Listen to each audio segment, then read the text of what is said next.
Welcome to Galaxy Brains, the weekly podcast from Galaxy Research. Yo, I'm back with a rap as your humble teacher. Cryptography has your killer t-shirts. Yo, I'm ripping an orange pill in every single creature. Stay in your lane, keep a couple guardrails when you're playing the game. Be above your heart fails when you look at the curve. Recognize the barbell. Our guest is FBI man Chris Tarbell. Yo, he killed the Silk Road and he locked up Ross, but he knows his crypto. It's a big brain talk. Yo, I glisten when I walk in my Bitcoin dunks, making chains super heavy like the Bitcoin punks. See, I sift through the chumps when I flow so hard. Got 99 problems, but none is bars. The sun to Mars, I be killing fallacies top down, feet up, flying through galaxies. As always, I'm your host, Alex Thorne, head of firm-wide research at Galaxy Digital. Thank you for listening to Galaxy Brains. We have a great show for you today. Former FBI Special Agent Chris Tarbell is our guest. He's the man who personally arrested Ross Ulbricht and led the investigation into the Silk Road. He's also the host of the podcast Hacker and the Fed, a great listen. And I think you're going to be really interested in this conversation in general, but specifically Chris's views on privacy and cryptography, I think you'll find quite intriguing. We'll also check in with our good friend Beimnet Abebe from Galaxy Trading to talk markets and macro as always. But before we get into it, I need to remind you to please refer to the link to the disclaimer on the podcast notes and note that none of the information contained in this podcast represents an offer, recommendation, or solicitation or investment advice by Galaxy Digital or any of its affiliates to buy or sell any securities. Let's get right into the show. Let's go to our friend Beimnet Abebe from Galaxy Trading. Great to see you here. You were on vacation last week. Yeah. We had a good stand-in. I know. Not a bad guy to have it. How's it going? It's going great. It's going great. How are you doing? I'm good. It's been a bit of a rocky ride. Yep. The last few weeks in crypto, I guess in all markets, but we've already talked about the bank runs and crises, which I guess I don't know if we can say it's abated, but it's now at a low simmer. It's at a low simmer, but what I would say is that it's still a point of conversation across basically every boardroom and kitchen table. Yeah. In the sense that bank rates are incredibly low, and treasuries are incredibly compelling in the context of bank rates. And two, the safety around regional banks is still under question. And the third thing I'd like to highlight is that most people are like, oh, this stuff is abating, and they're looking at data that is really old. Like the Fed's discount window usage data and the facility data normally is on a 1 week lag. And so the data we have now, and this is what date is it today? March 30th? 29th or something? Yeah, 29th. Pretty sure only covers like the 15th or like something like that. So yeah. So people understanding of like how much usage of these facilities is lagged. I think you're probably still at the point where usage is likely to increase. I think the clear implications of what's likely to happen are pretty clear. One, bank rates are probably going to have to get more competitive. Your JP Morgans, BOAs, Citigroups of the world, the large bulge bracket GSIBs of the world are going to have to raise rates to stay competitive. And even the regional guys, they are probably also going to have to raise rates to stay competitive. Keep deposits, right? And they're probably going to lose deposits, and you're probably going to have a contraction in credit and lending, and that's going to reverberate, throughout the economy, and the impacts are, yet to be felt. So it's on the simmer. It's not abated, but it's ongoing. Ongoing. I will say though, you had crypto, you had Bitcoin. Obviously, we talked about this. Performed very well the weekend. We just apparently issues with the block clock. Issues with the Wi-Fi in here, but we're at as we speak, we're at 28,450 or so on Bitcoin, which is almost at pre-Fed high, to be honest, right? So we came off a lot after. Yeah, we're at the 1 year high or trend high. For the year. Trend high. Sorry. Yeah, and so we came off after Jay Powell was hawkish, and they raised and they signaled more raises. They didn't come out with a dovish hike. It was a hike. Yeah, it was a hike, and they still told you their dot. So then we dumped, and then we came, and then we came back. Yep. And then this CFTC case against Binance came out, and I wouldn't say we dumped, but we bled lower into the 26s. But then overnight, last night, we rallied back to trend high again. So it seems very resilient. Bitcoin and ETH, obviously, but Bitcoin is the main marker here. Very resilient in the face of a lot of turmoil. Incredibly resilient. The technicals are super strong right now. When you see price action like this, I mean, we're on track to post a bullish outside month, or what's known as an outside reversal. Technically, what that speaks to is you set a lower low than the prior month, and yet you're going to close above the Higher high high. of the previous month, and you're coming from a pretty low base, and this is going to be the third month in a row where it's up, and so it strongly suggests trend continuation, and we know that 28K, 28.4 is resistance. So if you close above there, especially on quarter end, I mean, technically speaking, it looks incredibly great, constructive to the Across, upside. like, week, month, quarter, Absolutely. right? They all look nice. Absolutely. Basically, every meaningful dip this year has been bought. It speaks of a market that is underpositioned and feels like they don't have, the upside. It trades like, folks are short gamma in certain instances, which, can further perpetuate a squeeze higher. The other sort of big picture macro thing that I'm keeping an eye on is gold, right? You're constantly testing 2K now. That is an all-time high. That's got to break, right? I mean, it's been testing it for weeks now, right? It has, and I definitely think that the banking crisis and the flight to quality and the bid in treasuries, et cetera, has helped. But technically speaking, if you break through the highs that the gold is set, you will be in price discovery. Yeah. And folks will be talking about how underinvested they are to gold as it is breaking out to new all-time highs. And what is Bitcoin but digital gold? Or, Could be many things, but a lot of people view it that way. I agree. And that's my primary view of it as a dollar Right, you've talked for a long time, too, about the Bitcoin gold chart as one that you like to watch. Yes, the ratio. Yeah, absolutely. And I mean, I think it's very clear, too. I mean, you see a safe haven trade happening with gold. There's also the geopolitical stuff that is favorable to gold. And I mean, I don't know yet. I'm not saying that, the nation states of the world or the sovereigns or anyone else is yet using Bitcoin in that way, but they could, and they are using gold that way a lot right now. No, absolutely. Because you got this whole dynamic with Russia and China and Saudi and India and like none of whom really want dollars. I mean, Saudi's in bed with us still, but they have enough dollars. They have plenty of dollars, and they're courting the Chinese pretty. No, so absolutely. There's a demand for a non-dollar, settled trade, and perhaps other. Now you're not going to settle trade physically with gold, but there's a demand for dollar alternatives. Right. Thank you. And there's strong interest from global players to end the dollar dominance, not necessarily to take it over with like rubles, but the fact that the U.S. can just print money infinitely gives it such a tremendous advantage over the world from a trade, security, from various perspectives. So there's a lot of folks that are actively trying to move away from that.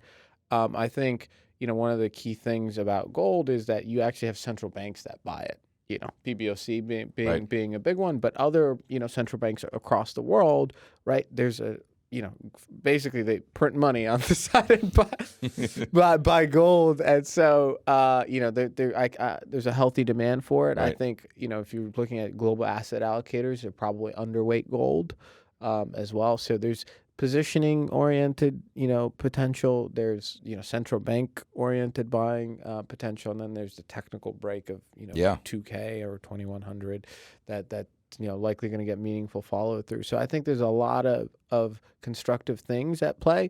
And then the other thing, and my favorite thesis about gold, or kind of one of the reasons why I like it a lot, is because of the price action over the past 2 years. If you think about where gold was at the start of the U.S. tightening cycle and what the markets went through, NASDAQ plunging, bonds selling off like crazy, flash crashes in the pound and in the yen, right? Like we went through an incredible year of global macro markets. And what did gold do?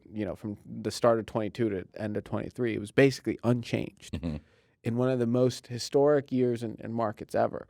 And that just shows you how strong of a store of value it is, right? And two, if it can withstand huge macro risk off, well, how's it really going to perform in huge macro risk on? When the world realizes that you're going to be at low rates for a really long time, and it's basically structurally impossible to get back to a higher rate regime. And so, I like gold, and I want to protect myself against dollar debasement. And I think Bitcoin's the better way to play it. But I definitely see gold doing well as well. Let's talk about rates. Yeah. Because we had the 25 bip hike. We were joking here, and I think this is overheard on the street in general. Like a lot of people thought it would either be a hawkish pause or a dovish hike. I think we actually got a pretty hawkish hike. I mean, a smaller hike. Yeah, I would say it's probably a hawkish hike. Yeah, I mean, and that's why markets reacted negatively, but have rebounded. At least crypto has rebounded. But we were joking, like, we look at where the sort of, what do they call it? Is it a futures market for rates that we look at the street where it's swaps, like swaps, yeah, Fed funds, SOFRs, and this had in the end the market had come to an agreement. It was more likely than not going to be a 25 bips hike, which is where that ended. But what are they pricing now? And because it looks like the market is still sort of against the Fed on this, viewing even cuts by as early as July, right? Is that what it looks like now? Halfway through the year, the market. But the Fed is really signaling that's that not they don't likely. Want to cut through this year. Yeah. Basically, the Fed's like, we're going to take rates to around 5%, 5.10 is where the dot plot had things. The terminal rates are currently priced at 491. Expect it to peak next meeting, basically. And then you have about another 50, 60 basis points of cuts priced through this year. Mm-hmm. I think the market is calling the market is currently kind of calling the Fed bluff. They're saying the Fed's bluffing, basically. They're disagreeing with the Fed. They're disagreeing with the Fed. And I think it's totally reasonable to disagree with the Fed, particularly in the context of what we know is going to be a very slow consumer in the back half of this year, and data that's probably going to slow. Again, we've talked about it. Student loans you have to start repaying, auto loans, the ballooning auto loan payments, the continual decline in savings balances and credit card balances, going up. So we know the back half of the year, I think, is going to be really slow, data-wise. And, I think the market is picking up on that, and the market's saying, oh, Fed's going to see that data. Fed's going to see owner's equivalent rent moving lower. They're going to, react cut. to that. They're going to react. Yeah. And the credit conditions are tightening, blah, blah, blah. At the same time, the market has to price in, like, what kind of a cut, right? Because a cut can be 25 basis points, 50 basis points, or 100, or even 200, right? So you have to probability weight, like, what you think the first cut is going to be and when it's going to be. So that leads to certain distortions in the pricing.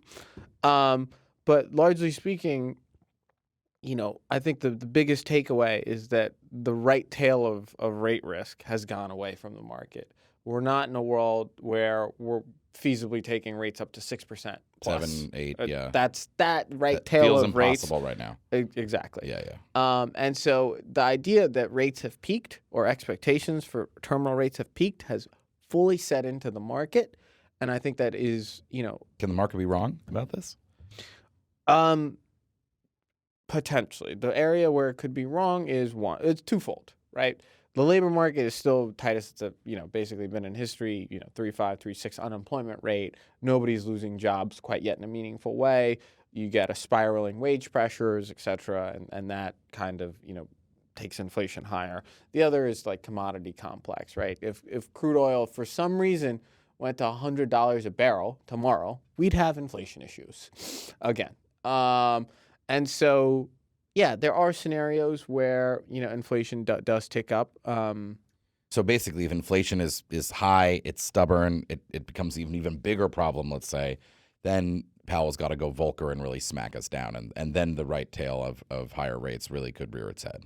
Yeah. But outside of that, the market's it pretty looks clear. like we're there. We're chilling. And generally speaking, you can ask, if you asked me a year ago or right when we started the tightening cycle, like December, when I think it'd be a great time to own Bitcoin, I'd tell you it's probably when the Fed ends its hiking cycle. Right when it stops. Yeah. Or just right before, in and around. Around there. Right? We're big picture thinkers, Yeah. trying to think about this asset class, from the perspective of where it's going to be a couple years down the line and in the kind of terminal state of monetary policy. And so, right here, right now, when I'm looking at the end of U.S. monetary tightening, and the U.S. looking at the real limits, starts to look at it seriously and think about. And the other thing, while we're on bonds, it's so crazy. Bill Gross had this tweet the other day. Bond King, former Bond King at PIMCO, he's probably gone a little crazy now. But again, he spoke to, one of the key points about, the state of debt at the moment. That being, you need more debt to just refinance the existing debt out there in the U.S., right? And it's really tough for me. Like, I understand bond markets really well and, running twin deficits and, how those deficits gets financed by central banks, foreign parties, et cetera. And like, I have a solid appreciation for, what money is and, how it gets moved and stuff. And, my terminal state of like monetary policy always gets me to, you want to be long gold, you want to be long Bitcoin, you want to be long hard assets because, money's constantly being devalued. And I think it's a natural conclusion most people get to. Yeah. But I think more and more, like as you get through this stage and people realize that it's bailouts, it's stimulus checks, it's student loan forgiveness in perpetuity forever, and rates aren't going up, and your bank account's not going to pay you money even though the rates are going up, and just how quickly money moves now, the ability to go from fiat to crypto or from one fiat location to another fiat location. I think all of that is really going to become self-reinforcing, and people are going to become aware. But it's just a matter of time. It's just a matter of time, I think. Beimnet Abebe, Galaxy Trading. Great to have you as always, my friend. Pleasure. Let's go now to our guest, Chris Tarbell, former FBI agent, current cybersecurity consultant, host of Hacker and the Fed podcast. Welcome, my friend. Thanks for having me on the show. Yeah, I'm super excited to have you. I've been excited since we got this in the books for a lot of reasons. So for our listeners, Chris was the lead case agent on the Silk Road investigation into Ross Ulbricht. So we're going to talk a lot about that. But also, as you can tell, given that background and your current activities, knows a lot about Bitcoin and crypto. And I'd love to pick your brain on a range of topics. Sounds good. Yeah, I got into crypto really early and not so much into it anymore. I work at I co-founded a cybersecurity firm called Naxo, and we, crypto is part of our stuff. But I work with a really smart guy who's much better at crypto than I am. We worked together on the Silk Road. I brought him in to help me on Silk Road, and he did most of the crypto there. And so, love to talk to you about crypto. Yeah, so let's start with the Silk Road, since right. that, I think, it was an iconic moment in cybersecurity. It was an iconic moment, obviously, for Bitcoin. At the time, it was basically a Bitcoin-only market. So the Silk Road was, but like the whole market, right? There weren't all these other cryptos even back then. And a lot of people, I think, objectively, it was sort of like Ross Ulbricht took the Bitcoin concept all the way to its like perfect final destination, right? Like he used it as money for illegal activity because it could be, right? I guess let me start it off really poor question. Sure. What was it like working on that investigation, right? It was great. Yeah. No. Silk Road was an odd thing back then because, you do cybercrime. The investigation goes track the IP addresses and track the money. Yeah. That's the two things. And, Ross had found a way to use Tor to avoid us being able to track IP addresses and this new thing, crypto, back in the day.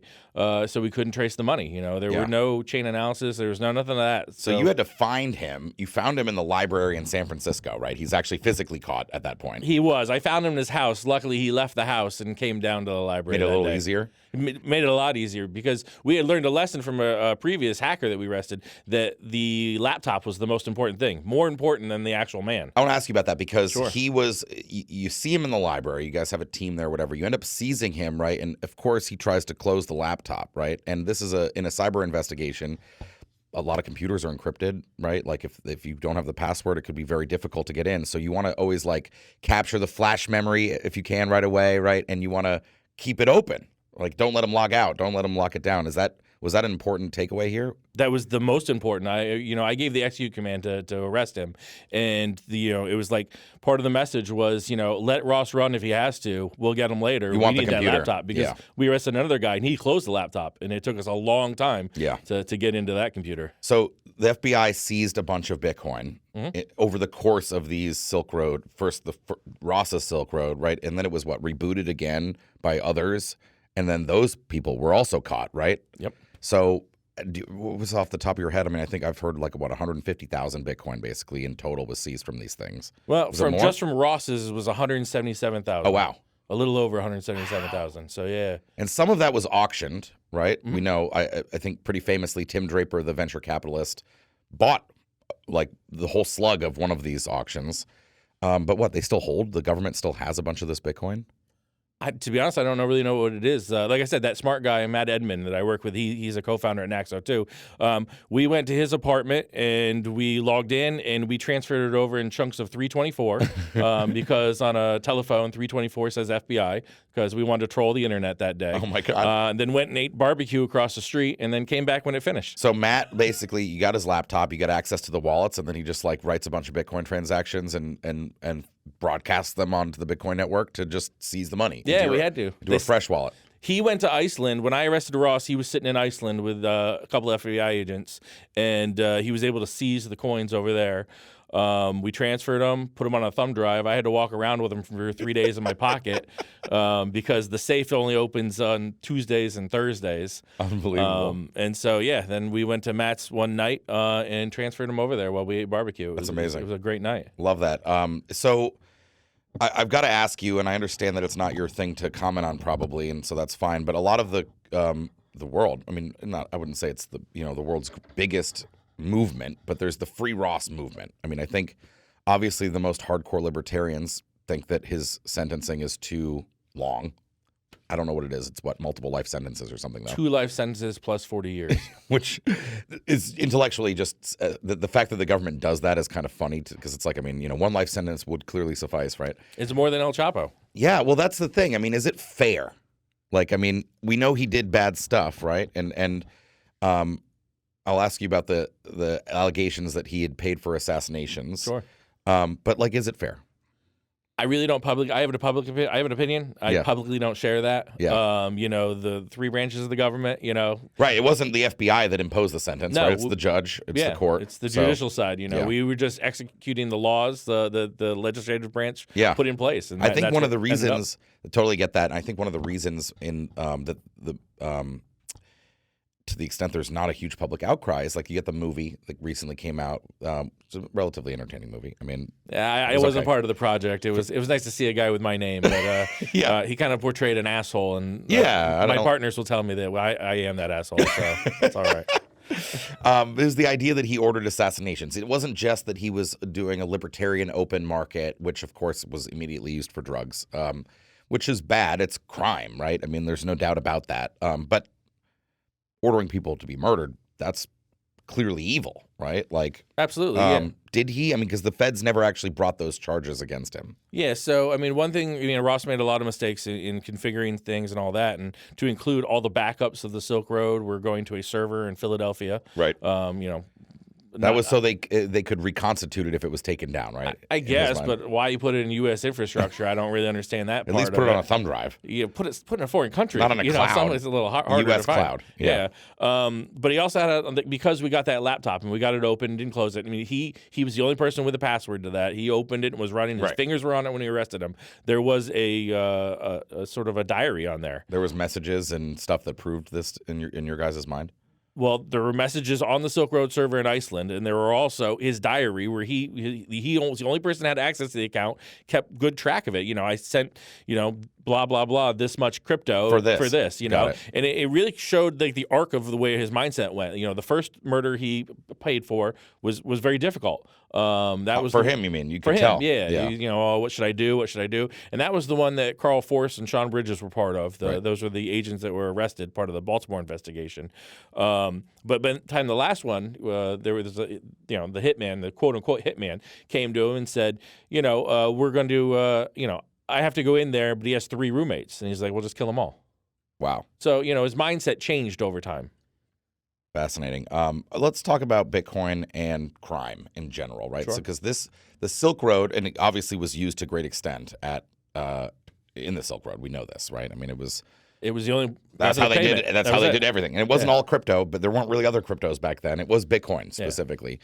But is Bitcoin, as a federal investigator, when you do money laundering investigations, there isn't a central ledger really for money, to be honest, right? Every bank kind of like deals with their counterparty bank when money is moved. And if I'm a bank that trusts your bank. Like, there is no like, show me 5 hops back, right? It's sort of like, well, it came from a legit bank. I'm a legit bank, so it's clean for now. We have some for benefit information that we also log, and if there's a red flag, banks and financial institutions file a suspicious activity report with FinCEN, right? And there's reporting to look at, but you can't just like, it's not as easy as pushing a button and seizing money in our current banking system, right? Like, you have to send a bunch of letters, and if it goes to a foreign bank, it gets hard all of a sudden, right? Like, compare that to investigating money laundering on the blockchain. So now, investigating bank money moving through, it's a series of subpoenas, and you got to wait for them all to come back and put the pieces all together. When we were doing blockchain analysis, we didn't have any chain analysis or any of those tools. There's no software. There's nothing we could do. So again, this Matt Edmond invented his own tools in order to do all this stuff, and he was the key to seizing all the Silk Road stuff.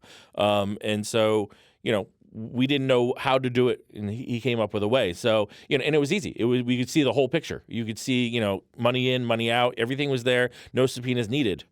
So, in some ways, if you have the tools, or if you build them, easier, better, easier. You can see a lot more. I mean, there's still speculation. Right. You don't know who each recipient necessarily is, but you've got a map of the money flow, right? Yeah, if it goes into an exchange and kind of gets into a mixer, send them a subpoena. Yeah, you have to sort of kind of make some guesses there, but a lot faster. A lot faster than traditional bank investigations. Yeah, very interesting. I bring this up because following the Silk Road and that whole era, there was a whole bunch of people that got interested in blockchain. They said, well, blockchain, not Bitcoin, because like Bitcoin could be for criminals. It certainly was used by criminals.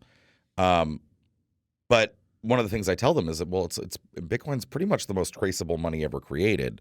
So yeah, I mean, it's pseudonymous, right? It's not like my name's on the blockchain. But if you can get that information elsewise in your investigation, it can be highly traceable. It's really not great for criminals, right? I mean, yeah, people get tripped up all the time with KYC information. They make one, if there's a thing called fruit of the poisonous tree. So 1 Bitcoin goes into an account, all of those then are labeled as bad. Right. If that 1 Bitcoin was bad. So, and it gives the investigator someone to ask, right? Exactly. This account, we know who that one is, right? So Yeah. we'll go ask them. Just kind of an interesting concept. It's sort of rethinking how AML investigations are, right? I mean, it's a whole new type of money, but it's not totally contrary to. It might be hard. You might know that the money is tainted and be unable to seize it, which isn't really the same as in the traditional bank world, right? Where if you find the dirty money and it's in an institution under the American jurisdiction, you're going to be able to get that money, right? This could be like, well, we see it going to a foreign terrorist, but we don't have the keys we can't actually get the coins, right? So is that the main difference? Yeah, that's probably the main difference. More traceable, less seizable. Yeah, I mean, you'd have to create a hard fork if you really wanted it to go over there, and I don't think the U.S. government has that much reach. Yeah, they don't. They don't have enough sway over the Bitcoiners to actually get them to fork out their coins. Ransomware, Sure. Big crypto crime topic, right? Obviously, I mean, first of all, how big a problem is ransomware? Is it a huge problem? I hear that it's huge. Hundreds of billions of dollars. I haven't been ransomwared. Yeah, hundreds of billions of dollars every year earned. By criminals or whatever. Either damaged or I see. Earned. So not $100 billion in ransoms paid, but yeah. So we've had encryption for 75 years, 100 years, even a long time for that. But really, it was the rise of crypto, that payment option. People weren't like locking up your data and saying put the duffel bag of cash in. And they weren't saying like send an ACH or a Fed wire to this bank account. Too traceable and all that. So really, it was when crypto came along that made the ransomware go. And ransomware is getting a little bit better, where people are realizing how to sort of mitigate it. If you have really good backups, and you get ransomware, you can just restore those backups. Right. Or if you're very good at segmenting your networks and not even allow the ransomware to go from machine to machine to machine, very good that way too. There's a name in cybersecurity for this new theory of what's it called? Zero trust. Zero trust. Design your network where basically not a single employee, like even if they're hacked, they have nothing, basically, right? Yeah, and they say you and I are plugged into the same network. My computer doesn't trust your computer on anything. Yeah. It's kind of hard in the business world to have perfect zero trust, because we're about sharing information and working collaboratively together. Yeah. So it makes it a little bit more difficult. But ransomware is now going on to moving on to the extortion. So a lot of places, and you're getting your shit locked up through encryption, but they're also stealing it. And then they're saying we're going to publish it if you don't pay now. Got it. So that's really kind of where ransomware is morphing into. On the ransomware side too, again, before we move on, there's one interesting thing that I've heard, which is that part of the reason it's been so effective is that the most ransomware hackers, they do unencrypt or they don't publish the data if you pay, right? They're actually like, I'm certainly not calling them ethical, but it's like there's sort of a pact where like, and the reason that they will unlock it if you pay is because they need the next person to pay and the next person. Yeah, like, they're businessmen. Yeah, they're businessmen. Yeah. They're pretty fair about it. They're just, I mean, in that way. Yeah, and people negotiate with them, say we just can't afford this. Or we'll give it to you now, some and some in a little bit or something. Yeah, there was a log recently released about one of the negotiations. And one of the interesting things I found is that they'll research regulators in your country. And they said, well, you can pay us this, but the regulators are going to charge you 4 times as much as if we release this information because they know you're hacked. So why don't you just pay us the quarter and we'll keep this all quiet? Wow.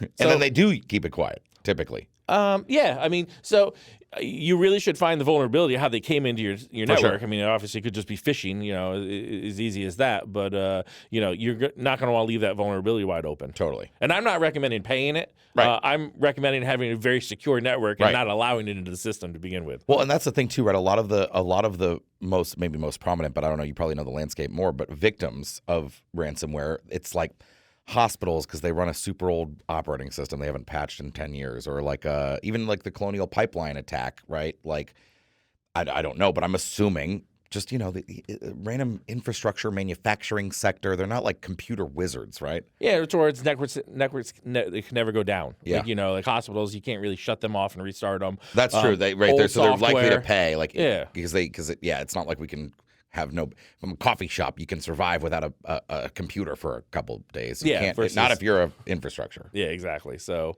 interesting. It's getting better. People are starting to realize what ransomware is. Companies are starting to protect, but we always can do better.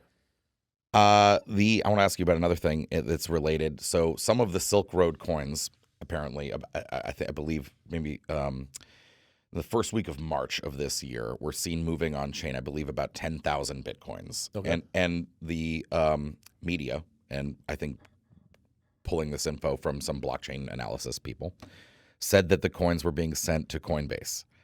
And I was trying to understand why that might be, right? And not only me, a lot of analysts are trying to understand what that means. Typically, when the U.S. Marshals have dispensed of Bitcoin that they've seized, it's through an auction. Or I guess there haven't been many in a while.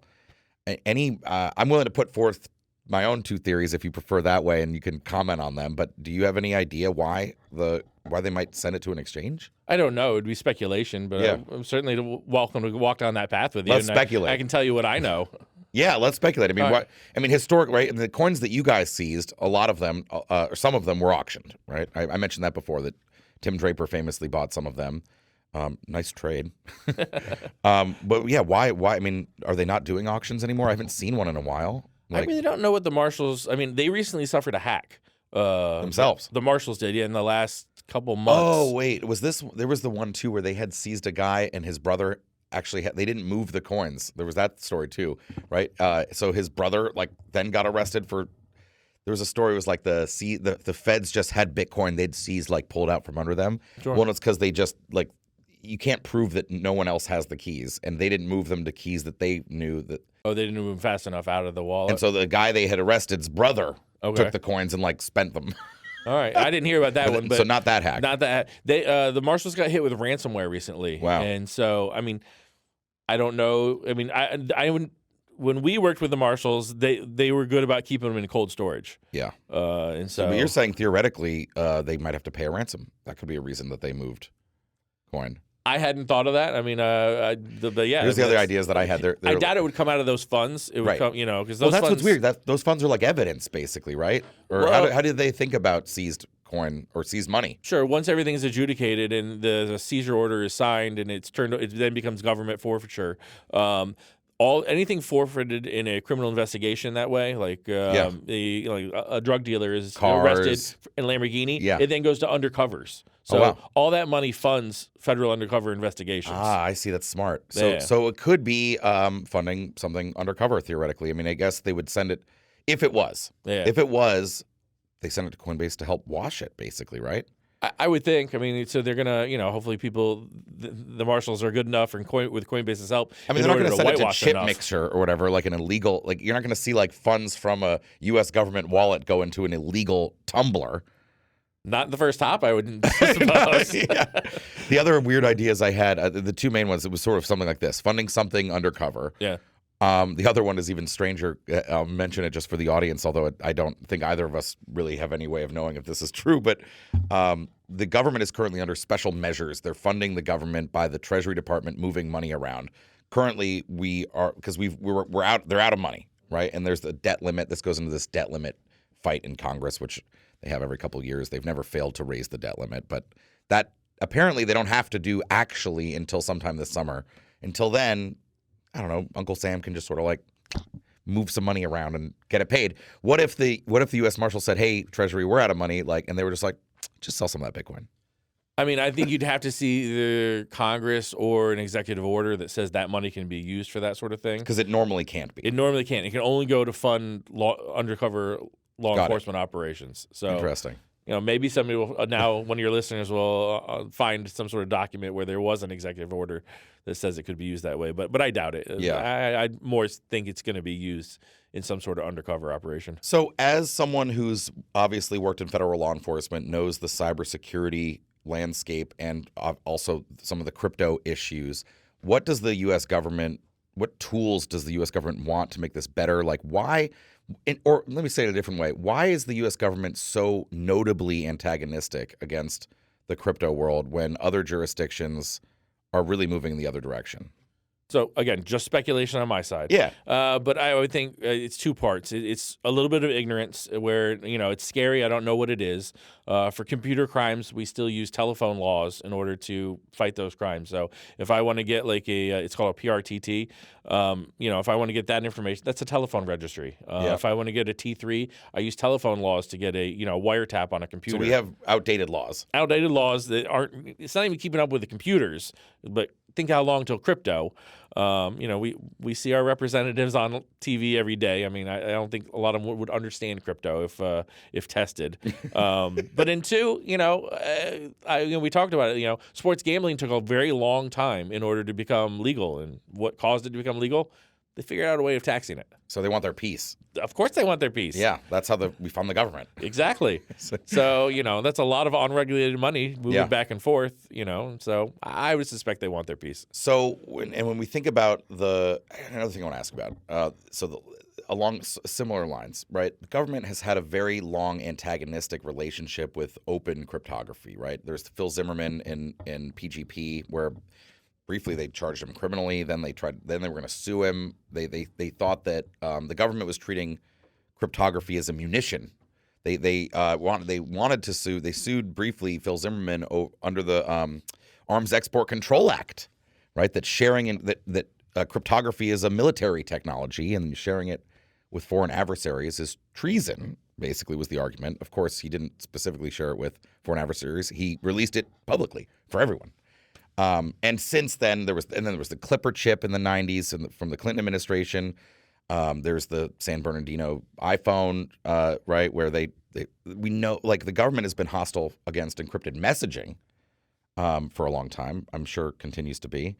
Not only the U.S. government, basically all governments. Sure. And then you use that tech to build money, and it's like that's a really big thumb in the eye. Yeah, the Russians just outlawed 10 or 12 different, communications that use encryption. Weirdly, Signal wasn't on that one. That is weird. Yeah, we covered that in an episode of Hacker in the Fed a couple weeks ago. So I recommend to listen to that. Yeah, check that podcast out, by the way. I mentioned at the top, Hacker in the Fed, Chris's podcast with who's Hector your co-host? Montsegur, Yeah. guy I arrested. It was Sabu from Anonymous. So there's not many podcasts out there where the one co-host arrested the other one. So facing 125 years for what he did. Wow. But we worked that off, so it was good. So do you think that the government, like, how does this, I don't know how does this end, but like crypto and encrypted messaging. I think in my mind, as far as I consider the government's posture on the law enforcement side of the government's posture on this, it's more about it's similar, the encrypted messaging versus the encrypted money, quote unquote. Do they call for new laws? I mean, you got who's the head of the FBI, Chris Wray now. Mm-hmm.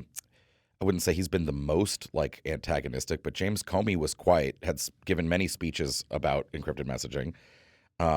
President Barack Obama said we don't want we don't want a Swiss bank account in everyone's pocket. Talking about your phone, he was talking about encrypted messaging, but Bitcoin is kind of like that.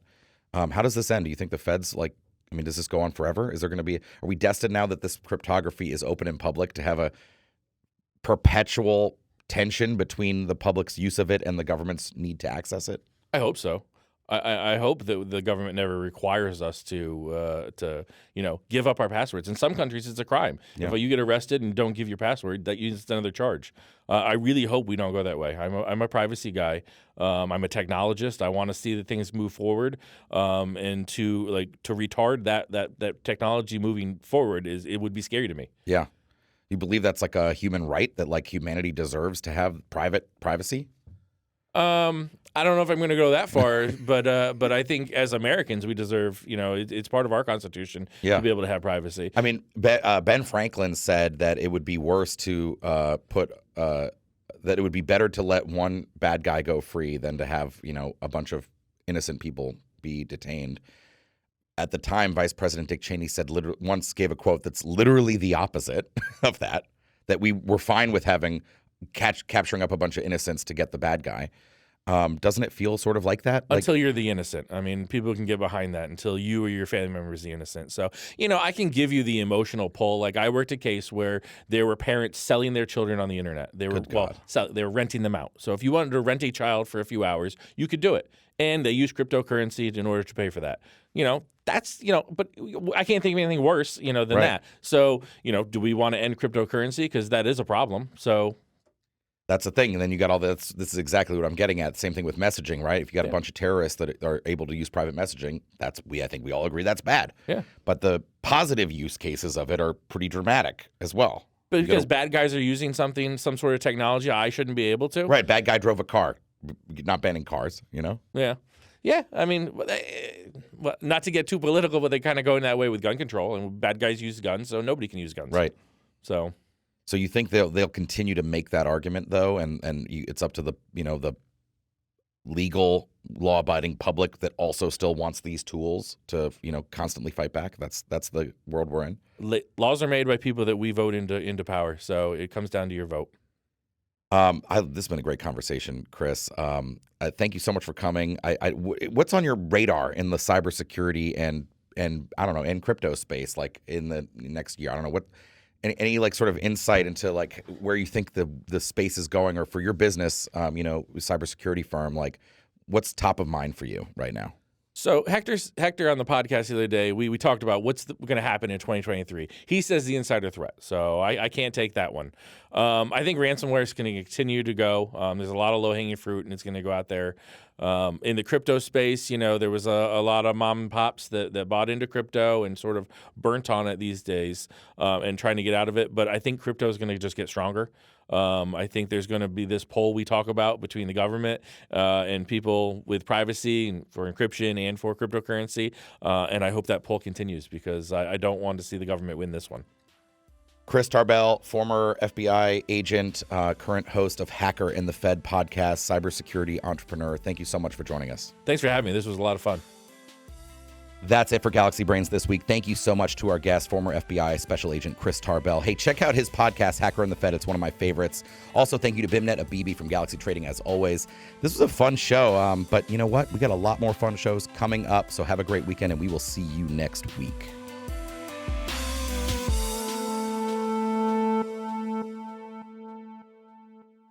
Thanks for listening to Galaxy Brains, the weekly podcast from Galaxy Research. If you enjoy the show, please like, rate, review, and subscribe wherever you get your podcasts. To follow Galaxy Research, sign up for our weekly newsletter at gdr.email, read our content at galaxy.com/research, and follow us on Twitter at GLXYResearch. See you next week.